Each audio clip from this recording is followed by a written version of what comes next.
ნინო ჩხარტიშვილი, სალომე ლაშხია და დავით ბოლოთაშვილი. პოლიციელები, რომლებიც ელენე ხოშტარიას მიმართ ძალადობასა და დამამცირებელ მოპყრობაში არიან მხილებული, ამ დრომდე არ დაკითხულა ნინო ჩხარტიშვილი, სალომე ლაშხი და დავით ბოლოთაშვილი. კრიმინალური პოლიციის თანამშრომლების ვინაობა, რომლებმაც ხელებს შეკრულ პოლიტიკოსზე იძალადეს და გააშიშვლეს, დღეს მესამე სექტორმა დაასახელა. იურისტები ქალი პოლიტიკოსის მიმართ დამამცირებელი მოპყრობის გამოძიებას მოითხოვენ. მოვუწოდებთ შესაბამის სამსახურებს, რომ ეს ქმედებები გამოიძიონ და უარი თქვან უკანონო ქმედებების შესრულებაზე. ჩვენ გავასაჯორებთ ყველა იმ ადამიანს, რომელიც ამაში არის ჩართული და მსოფლიოს მასშტაბით აბსოლუტურად ყველა გაიგებს, ვინ არის ჩართული საქართველოში ძალადობაში და არაადამიანურ მოპყრობაში. ფსიქოლოგიური ტერორის ეს ფორმა რეჟიმმა რუსეთიდან გადმოიღო. არასამთავრობო ორგანიზაციის ხელმძღვანელებმა სპეციალურ ბრიფინგზე განმარტეს, რომ პირადი შემოწმების დროს სხეულის სრული გაშიშვლება დაუშვებელია. ეს არის ნამდვილად ღირსების შემლახავი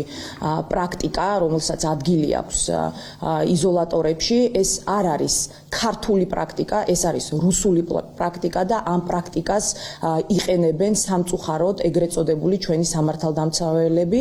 იურისტები ამბობენ, რომ ელენე ხოშტარიას მიმართ ფსიქოლოგიური ძალადობა განგრძობითი ხასიათისაა. ნაცვლად იმისა, რომ ტერორში მხილებული პოლიციელები დასაჯონ, სისტემა ხოშტარიაზე წნეხს აგრძელებს. პროპაგანდისტული არხების მეშვეობით მოუწოდებს დათანხმდეს კადრების გასაჯაროვებას.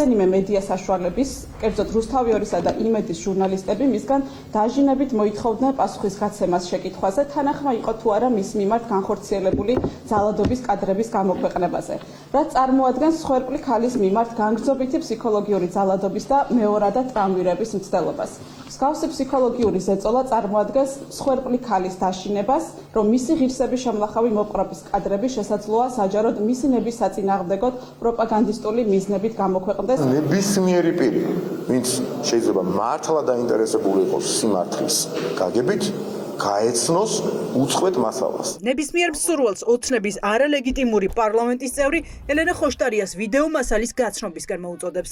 ანუ ოცნების ლიდერი მოითხოვს, რომ ხოშტარიას ნებართვით გასაჯაროვდეს კადრები, სადაც მას პოლიციაში აშიშვლებენ. ამბობენ, რომ სასტიკად ნაწამებია, ჯერ ეტყობა სასტიკად ნაწამების, მაგრამ შეტყობაზე ხო არ არის, ხა ხო არ გავივით.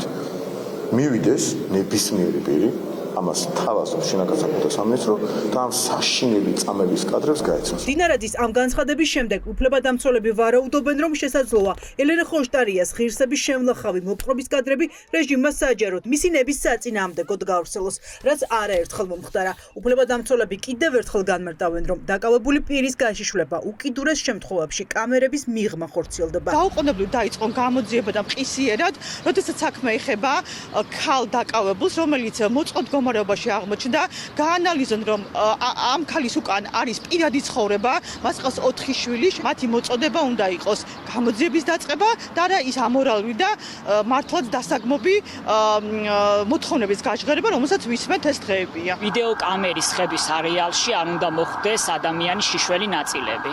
ის უნდა განხორციელდეს რაიმე ფარდის ან ტიხრის მიღმა. ამიტომაც თუ პირადი დათვალიერების დროს ადამიანის შიშველი ნაწილები სხეულის მოხდა ამ ვიდეო კამერის ხების არეალში, ეს კიდევ ცალკე დარღვევად შეიძლება შეფასდეს. კაციტადის უწყება გამოძიებას არ აპირებს. სპეციალურ საგამოძიებო სამსახურში ამბობენ, რომ ელენე ხოშტარიამ მსხვერპლმა გამოკითხვაზე უარი თქვა და პოლიციელების მხრიდან ღირსების შემლახავ მოპყრობას და იძულებას დამოუკიდებლად არ გამოიძიებენ.